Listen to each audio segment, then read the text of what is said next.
Thank you very much for agreeing to be with us today, Caroline. No, it's a pleasure to be with you and to present our recent report on primary Yes, healthcare in Latin American I'm countries. sure we'll make good use of it.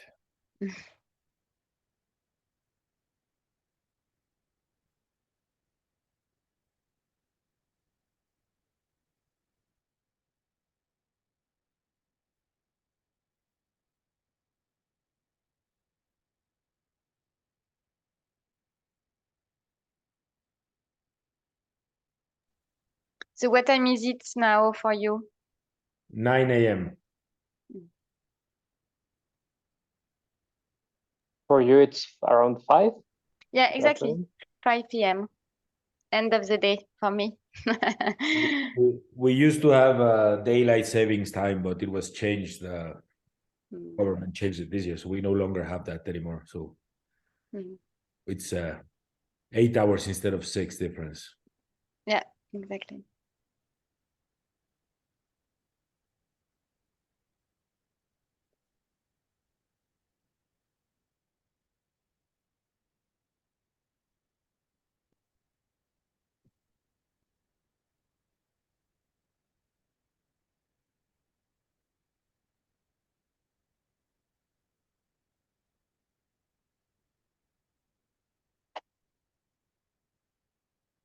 Yeah, so maybe we'll give people a couple minutes more, and we will start at 9:05.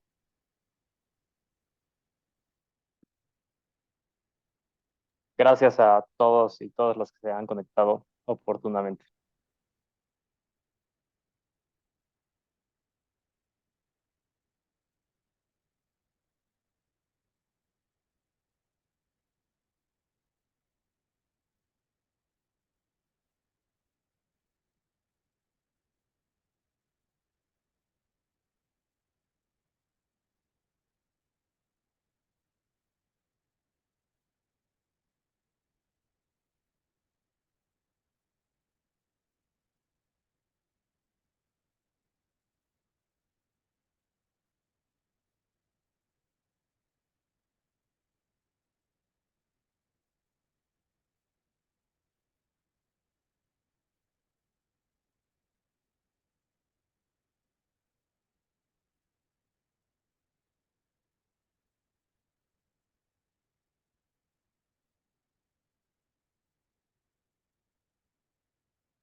Bueno, buenos días a todas y a todos.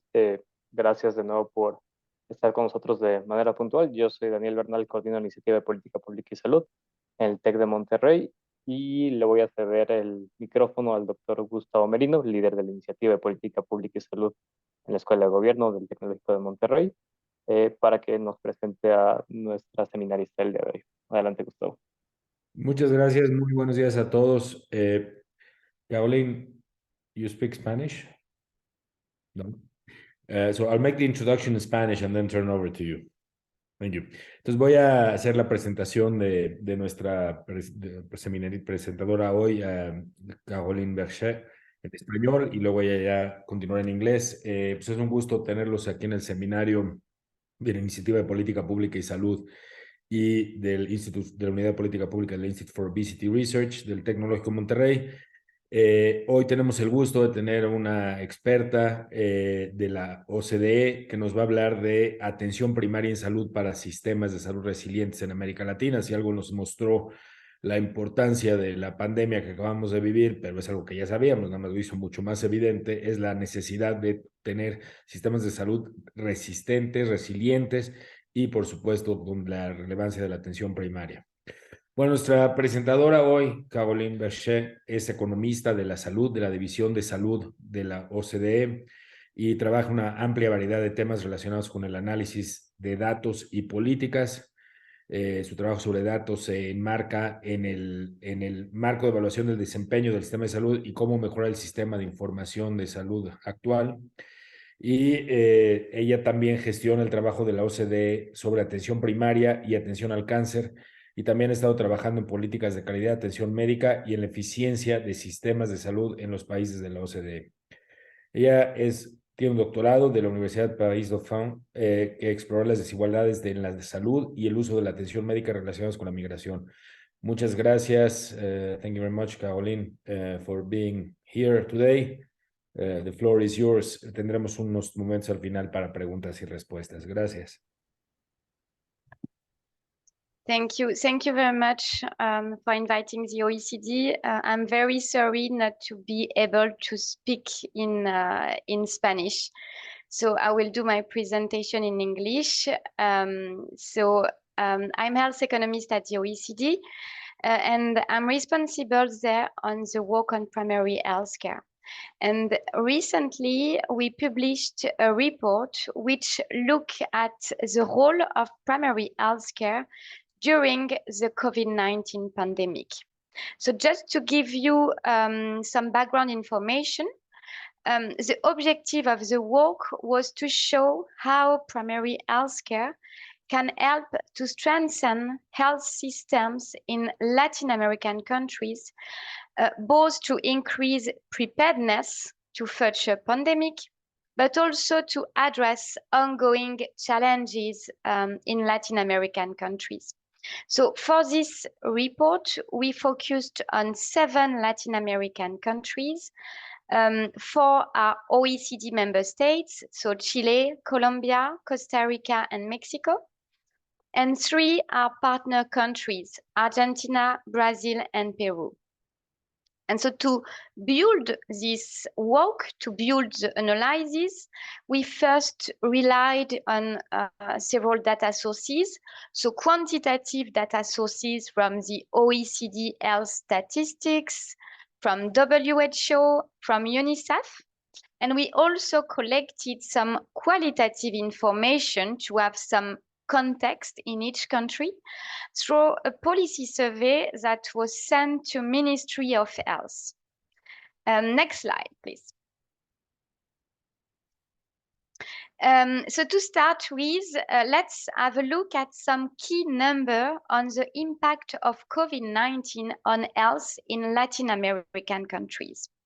So in the report, we show that Latin American countries, so the LAC 7 countries, were some of the hit hardest countries by the COVID-19 pandemic. As it's shown in the graph, we have the high rates of excess mortality in each Latin American countries. So as you know, excess mortality is a better and more accurate indicator for the direct health impact of the pandemic due to the underestimation of COVID-19 mortality that exists in some countries. So as you can see, many more people died in 2020-2021 in comparison with the average number of deaths in the 5 years before the pandemic. So you can see that in Mexico and Peru, excess mortality were highest and higher than in other countries in the world. So from 2 to 3 times higher than the OECD average. So this graph shows that Latin American countries had a lot of challenges to manage and to absorb the shock from the pandemic. It's because Latin American health system face several stress, I would say, including, for example, a lack of human resources for health, but also some challenges like a growing burden of chronic condition, which put additional pressure on health system. So let me illustrate some of these challenges now. Next slide, please. So first, as you know, there are some shortages in health workforce. As you can see in the graph, many Latin American countries lag the average across other OECD, countries in terms of the availability of health workers. So here is presented the number of practicing physicians per 1,000 inhabitants. And as you can see, between 2000 and 2020, the average density of physicians increased from 1.3 to 2.7 per 1,000 inhabitants, which is very good and quite remarkable. And we can see that Colombia and Chile experience the largest expansion in the number of physicians. But despite this improvement in most Latin American countries, the density of physicians remains below the average among other OECD countries, which was 3.6 physicians per 1,000 inhabitants in 2020. And if we look at Mexico in particular, so you have to look at the red arrow, we can see that Mexico had a large increase as well in the density of physicians.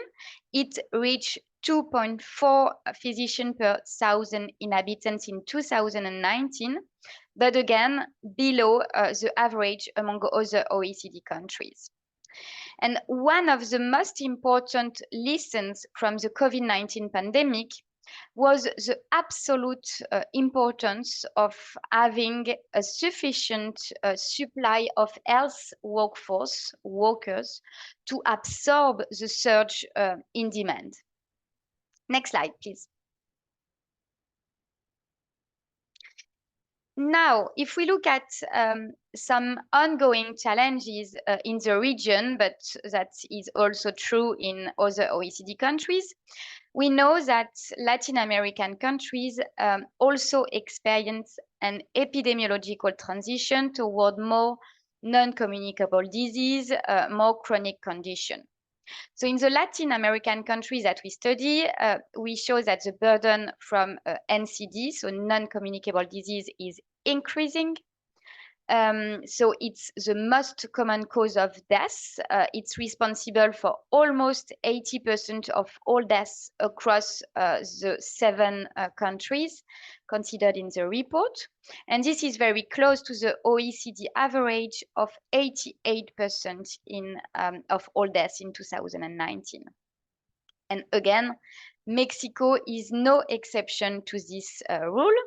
80% of all deaths in Mexico are caused by NCDs, non-communicable disease. In addition, it's important to mention that with the aging of the population and the increasing risk factors in Latin American countries, these go hand in hand with an increased prevalence of chronic condition, obviously. So, for example, across the 7 countries, the share of population being obese or overweight has increased by almost 20% between 2000 and 2020. And the prevalence of overweight and obesity is now larger than across other OECD countries. In Mexico, the data shows that there is an increase of more than 60% in obesity between 2000 and 2020. And as a direct consequence, the prevalence of diabetes, which is a major chronic disease across the OECD, is rising. And it's now the highest prevalence in the Latin American region at around 17%. And again, from the pandemic, we saw that the impact of unhealthy lifestyle, such as smoking, but also chronic disease, increased the risk of dying from COVID-19. So people who are daily smokers, people who are overweight or obese, and those having chronic disease have a higher likelihood of dying from COVID-19. So in total, it's the limited health resource associated with a growing burden of chronic condition and associated with some socioeconomic contexts like large socioeconomic inequalities. They are all important determinants explaining the large health impact of the COVID-19 pandemic. Next slide, please. So given this context, in the report, we explored the role of primary healthcare in Latin American countries to absorb the impact of the shock, of the health shock, and to reduce the pressure on the health system. So we developed the following framework. I hope you can see it. It's a framework to assess the performance of primary healthcare. So during ordinary time, I will say, so not during the pandemic, but also during the pandemic, which is represented by the gray box in the right-hand side. So as you say, primary healthcare across OECD countries is expected to be the first contact with the healthcare system for most people.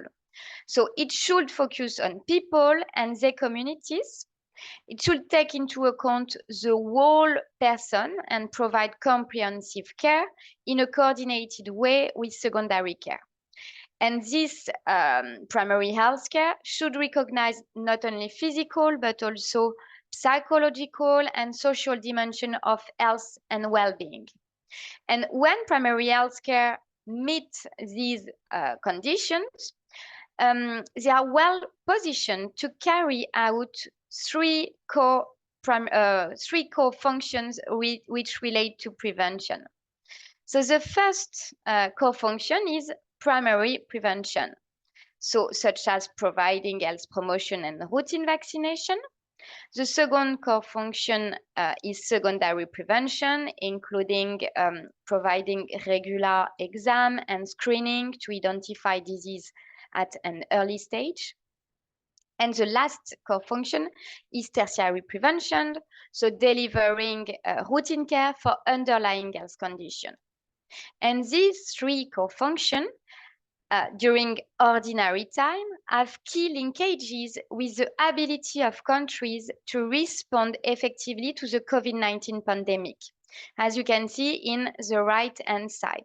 So during the COVID-19 pandemic, primary healthcare should first carry out some information or educational campaign on COVID-19 disease and its prevention. It can also carry out COVID-19 vaccination rollout. For the secondary prevention function, primary healthcare should carry out early detection of COVID-19 during the pandemic. And lastly, for the last function, which is tertiary prevention, primary healthcare is well positioned to use community health services, primary healthcare services, to manage mild COVID-19 and follow up when hospital care is not necessary.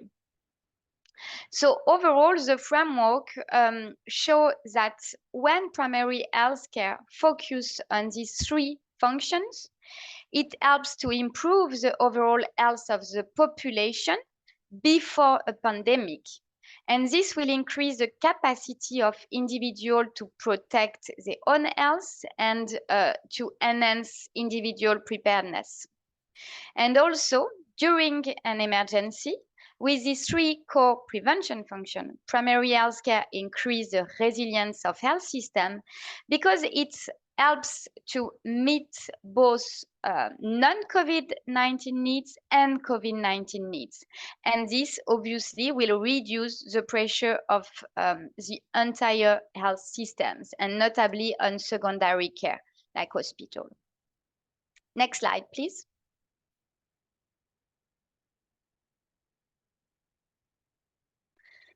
So in the report, we assess the performance of primary healthcare system in these countries, looking at some indicators before the pandemic and during the pandemic. So before the pandemic, we saw that there are significant gaps in performance across each of the three core functions. So a number of indicators suggest a need to strengthen primary healthcare and its key function as measured by primary prevention, secondary prevention, and tertiary prevention. So on primary prevention, for example, there is scope to strengthen health promotion and vaccination. As you can see, vaccination coverage rates for diphtheria, tetanus, and pertussis, so DTP3, in 2029 were lower in Latin American countries than other OECD countries, and this was also lower in Mexico. And we saw large socioeconomic inequalities in access to vaccination. So in Brazil, for example, vaccination coverage rates for DTP3 among children was 25% higher among high-income groups than low-income groups. So such inequalities is unacceptable if you want to improve the health of all people. When it comes to secondary prevention, more could be done to improve the depth and also coverage of cancer screening strategies. So for example, in 2019, coverage rates for breast cancer screening ranged from 24% of women aged 50 to 69 years old in Brazil to 45% in Mexico, still below than the average across other OECD countries. And in Peru and Brazil, the breast cancer screening coverage rate is less than half the average among other OECD countries. Lastly, on tertiary prevention, Latin American countries underperform compared to other OECD countries on survival rates for cancer, avoidable hospitalization for chronic condition, and also a higher antibiotic consumption. So these are all markers of a lower quality for the patient management at primary healthcare level. So before the pandemic, there was scope to improve the performance of primary healthcare. Next slide, please.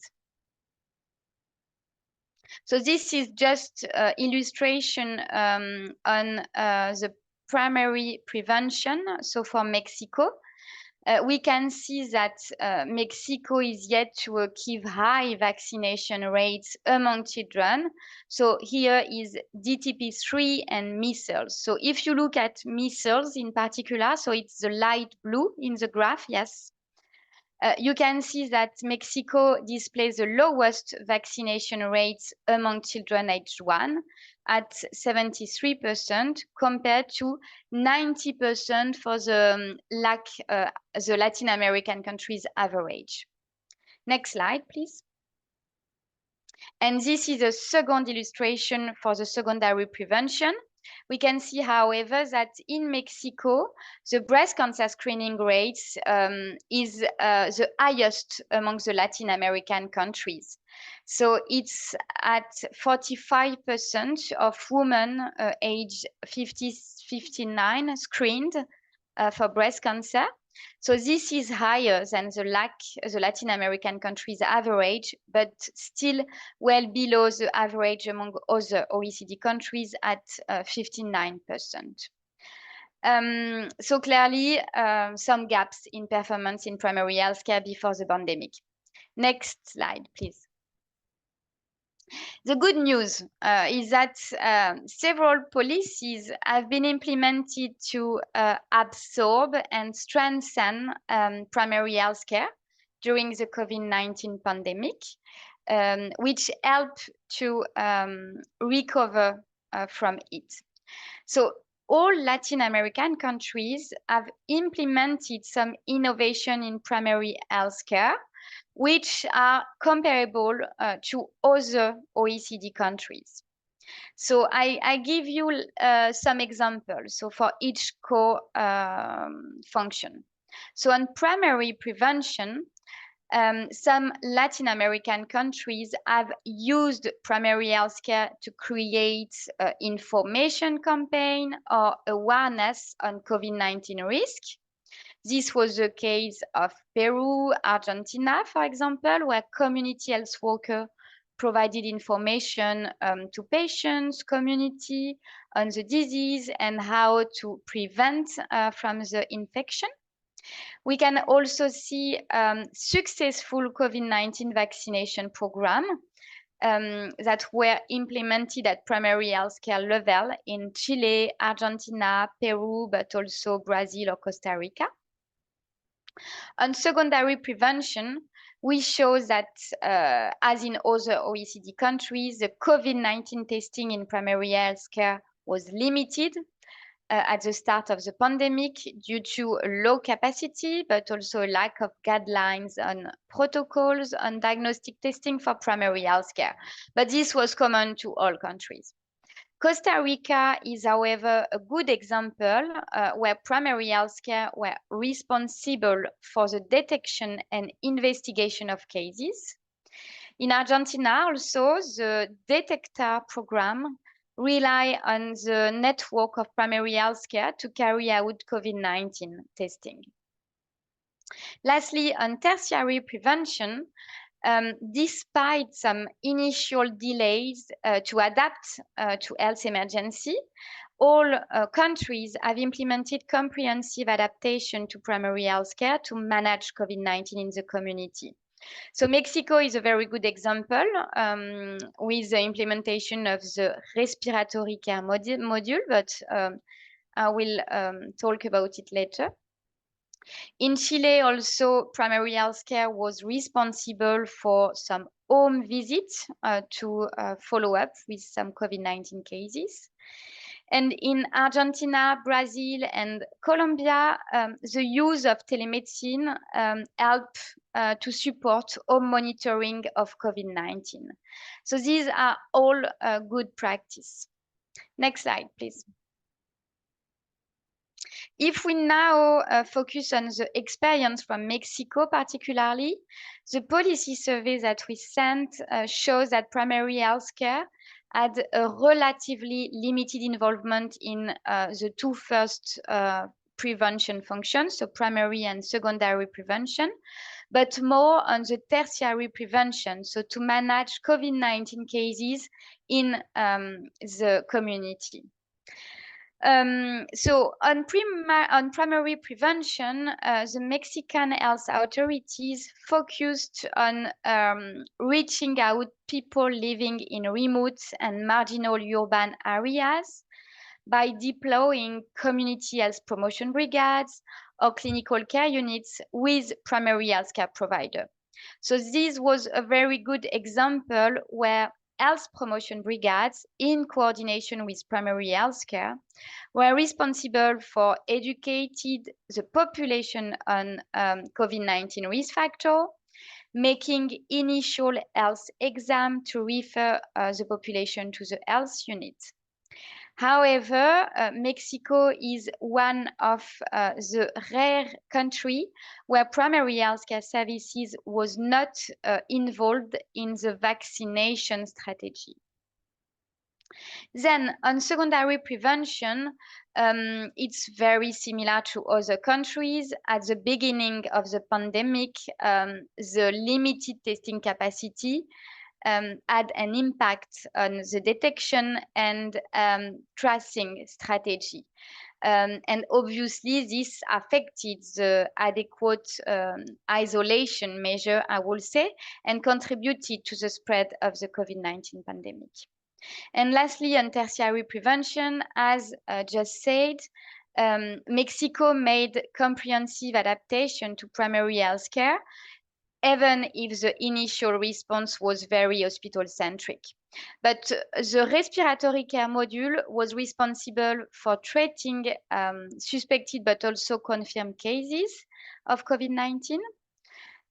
We saw some home visit and follow-up on COVID-19 that was carried out by specialized health brigades composed of doctors, nurses, and who work with close cooperation with some local primary healthcare clinic. And lastly, we saw some rehabilitation centers that have been developed to manage long COVID. So these are all good experience that need to be triggered after the pandemic. Next slide, please. One of the key findings of the report beyond this good practice is that all Latin American countries faced challenges in maintaining routine care. So we show that in all countries, primary healthcare were not resilient enough during the pandemic to manage the care of people with routine care needs. So on prevention, the primary prevention here, you can see that coverage for DTP3 vaccines among children age 1 fell by 8% in 2020 compared to previous year. And in Mexico, we saw one of the largest reduction, followed by Argentina and Brazil. So in Mexico, vaccination for DTP3 among children fell by 14%. And such changes in vaccination coverage is quite alarming. It will result in outbreaks of vaccine-preventable disease. Next slide, please. Similar reduction have been observed. So when it comes to secondary and tertiary prevention. So here it's secondary prevention, such as participation to cancer screening. So you can see that across OECD countries, the coverage for cervical cancer screening fell by 9% in 2020 compared to the previous year. In Mexico, we can see the largest reduction. Cervical cancer screening rates fell by 33% in 2020 compared to the previous year. And if you look at other indicators on cancer screening, similar reduction can be observed. So this disruption in cancer screening will lead to an increased number of people diagnosed at later stage and more advanced cancer stages. So it will reduce the chance of survival, and this will have a high human but also financial cost for health systems across Latin American countries, but also OECD countries. Next slide, please. So what can be done to improve health system performance and resilience? So in the report, we focus on 3 main recommendations to improve the prevention function of primary healthcare.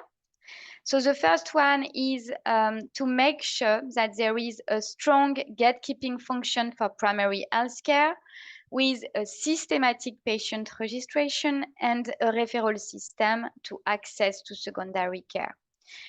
Such gatekeeping function help to address the majority of patients' needs and to provide a wide range of services from vaccination, screening, to patient-centered management. And this will delay the onset of chronic disease, obviously. It will help to decrease avoidable hospitalization and the need for costly health facilities. The second one is to build capacity for primary health care. So health system and policymakers need to make sure that primary health care have the capacity to deliver its core function.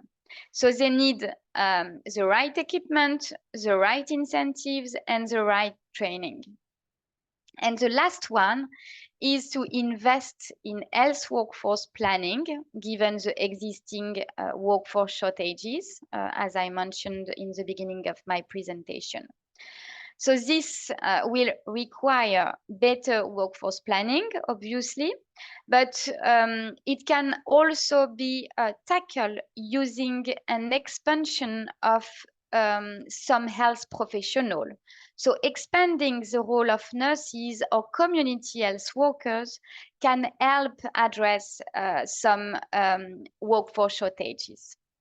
And lastly, investing in a stronger health information infrastructure is obviously needed to provide a good understanding of the health status of the population and the health needs. Next slide, please.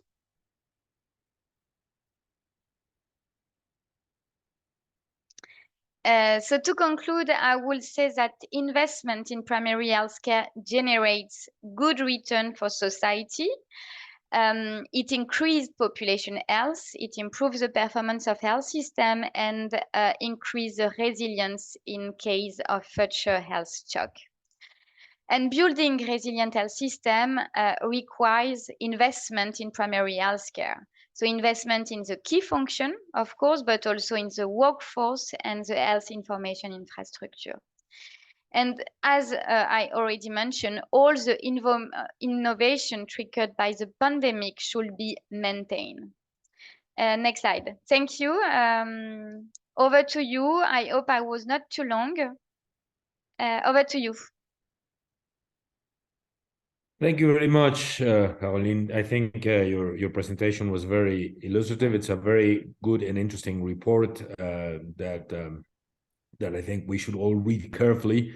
And the results show some progress, but also some alarming information about healthcare in Latin America. And most importantly, they show the importance of prevention in these three stages you mentioned.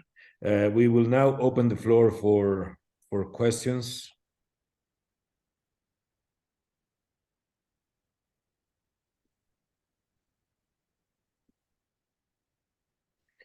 Well, somebody comes up with another question. I actually have one. It was surprising to see. I mean, it's a bit understandable the effect of the reduction, say, in cancer screening or other preventing measures during the pandemic, including vaccination rates.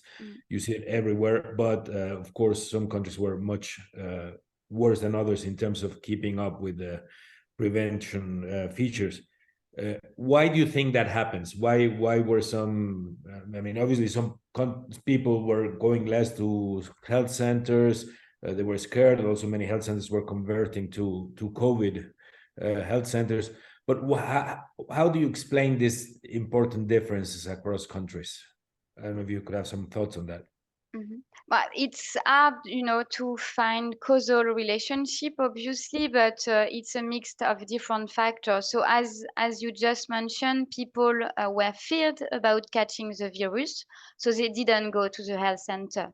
And then there is also the role of the health system, where during the first weeks of the pandemic, all health centers, and even, in Latin American countries, but also in all OECD countries, they just closed the health centers. So people was not able to go there. And this was a mistake, obviously. Okay, thank you.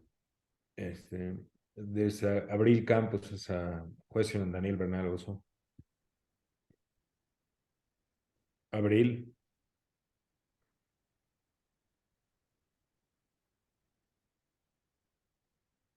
And maybe to add to your question, Gustavo, I think an important aspect that need to be improved in the future is to improve communication with the population and the need to, continue receiving care. And this was not done during the first wave of the pandemic. At the second wave of the pandemic, policymakers just learned the lesson and improve the communication with the public. But I think this was a mistake as well. Okay, thank you. I think, Abril, you're on mute. Yeah, I think I can. Now you can hear me, right? Yeah, sorry, I was not able to unmute myself. Thank you very much, Caroline, for a very insightful presentation. I was wondering if you can say something about how the health systems are organized differently and how that affects the performance of the primary healthcare. I mean, I know it's a bit of outside the scope, but is there any insight about the types of health systems? I mean, Costa Rica is very, very different to Argentina's or to Mexico. Yeah. Is there a reflection around that and any recommendations to improve the performance of the health system? Yes, sure. I think to improve and we show this in our report at the OECD.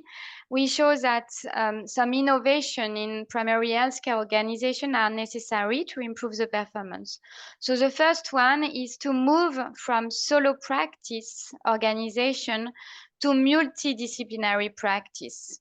This is an important step to improve the performance and to better manage chronic condition and have a higher focus on prevention, I will say. Because the reliance on multidisciplinary primary health care help and I would say encourage appropriate use of health services It enables the possibility of delivering proactive, preventive and coordinated care.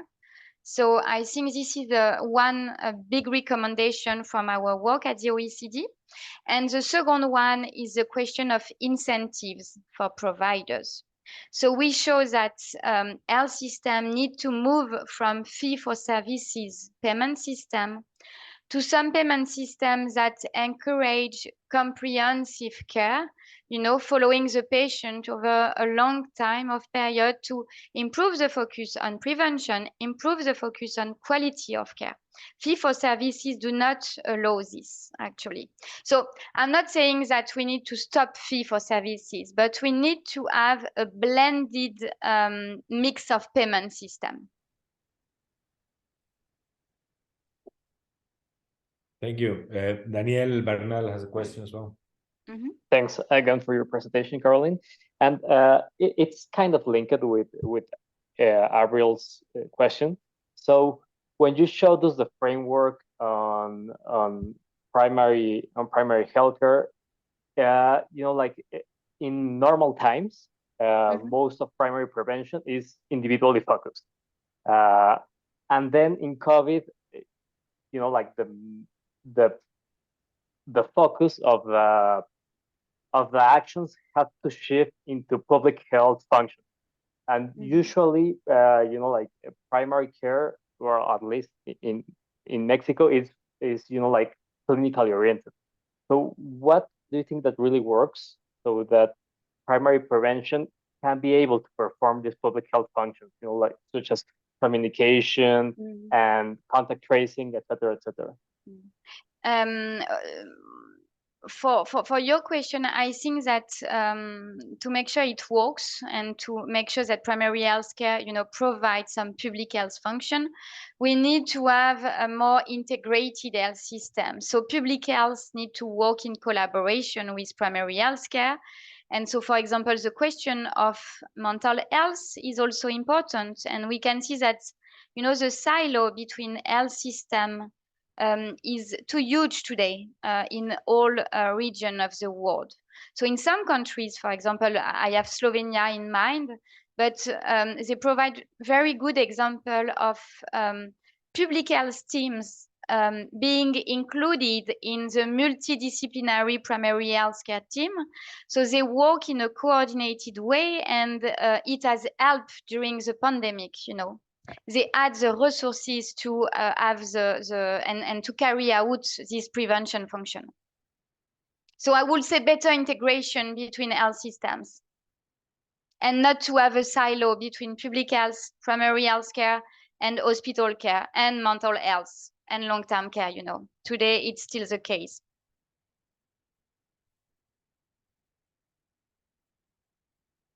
I think a very important recommendation that we have to keep aware of. There's a comment by Director Arreola saying that, from what I understand, that according to the National Survey on Health and Nutrition, the latest one, cancer screening in Mexico is actually lower, around 20 to 25% than the 50%. And there must be different data sources that we're using here, but just to comment. Yeah, sure. Yeah. So data that I show you is from the OECD health statistics. So it's the data that is sent directly by the Ministry of Health and validated by our OECD team. Obviously, you can find several estimations in the literature, but the scope of the extent of the decrease is quite high. Yes, I can understand it. There's another question from Sandra Carrizal. Hi, thank you, Caroline, for your amazing presentation. Given that you have shown some best practices examples, I would like to know if you could expand in the practices that you could identify as best practices across all these countries, and whether or not you also have some information on if might be possible to transfer these best practices to at least in this region to other countries. Thank you. It's a very hard question because I don't have in the top of my mind, all the good examples that we provided in the report. As I told you, the Detecta program in Argentina was quite remarkable because in Argentina, you have a high level of health and socioeconomic inequalities. And we know that it was people from low socioeconomic status that had the highest impact of the COVID-19 pandemic. And with the Detecta program, they just, put some mobile primary healthcare units going to some very deprived areas to make sure that people get tested and to carry out initial exams. So these are the type of examples that are very interesting. Then the question on to what extent it's transferable to other countries, I could not respond. Of course, all countries have their own local context, and we should adapt to this local context. The objective of the report was to map, what countries are doing. Then, transferring the experiences is more complicated, obviously. It can provide inspiration and it can provide example for conducted some pilot program, in some country to see if it works or not. I hope I responded to your question. Yes, thank you. Thank you.